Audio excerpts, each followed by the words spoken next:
Hi, I'm Christy. Here are my notes for my speech today.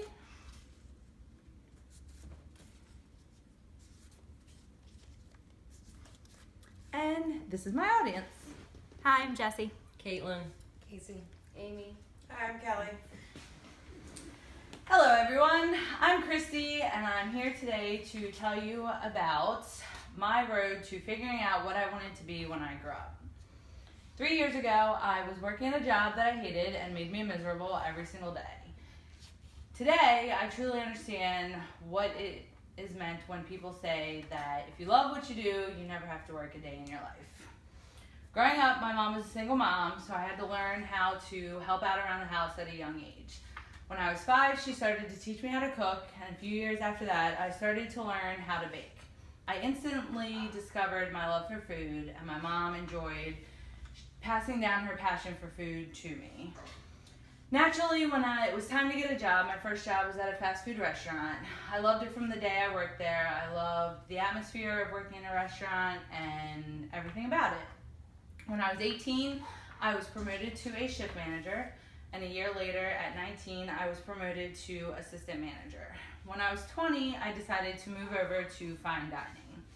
A few years after that, when I was 23, I had my daughter and decided that it was time to grow up and get a real job. So I started working in offices. I spent the next 10 years switching from office to office. I could never find anywhere that I liked working, but I thought because I was a mom, I had to work Monday through Friday, 9 to 5. And I also didn't think that being in the food industry and being a good mom would mesh well together. In 2013, I was working in an office where I was screamed at every day by customers. I worked with hateful, awful people. I felt like I spent half my life in rush hour, and I spent at least 50 hours a week hating my life. I finally decided that I had enough and I needed to do something. I just didn't know where to start. At that time, I was leaving work and picking my daughter up from school and getting home and making dinner and putting her to bed, and we were having no quality time together. I started to think about what do I love to do, and it made me think about my friends would always tease me and say that they would always know when I was upset because they'd come in my house and I would have cookies and brownies and desserts everywhere. And I realized that when I was upset, I would bake and cook because that's what I love to do and that's what made me feel better. And, so that's where I started. I decided to go back to school and get my degree in hotel and restaurant management with the baking and pastry option. It seemed like an impossible task to have to start over again I was 30 years old at the time. And it seemed like too much, but I did the footwork anyway and decided to just see what happens. I started looking for a job in a restaurant, but I couldn't find anything. I was willing to take whatever they had to offer, but there was nothing available at the time. So I got a part-time job working in an office while I started going to school. After about a year and a half of school, I finally got my first break.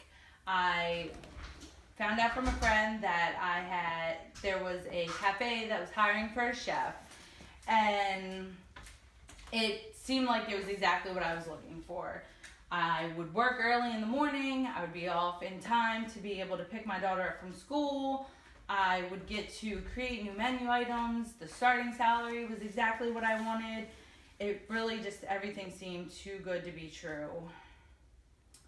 Last December, I was hired at that job, and I have never been happier. I'm 2 semesters away from receiving my associate's degree in baking and pastry, and I get to get off work every day and pick my daughter up from school, and I get to help her with her homework. I get to let her help me make dinner and pass on to her what was passed on to me with my love of food.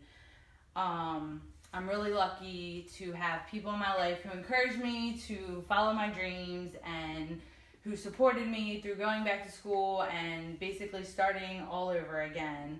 I've really learned over the past few years that it's never too late to start again.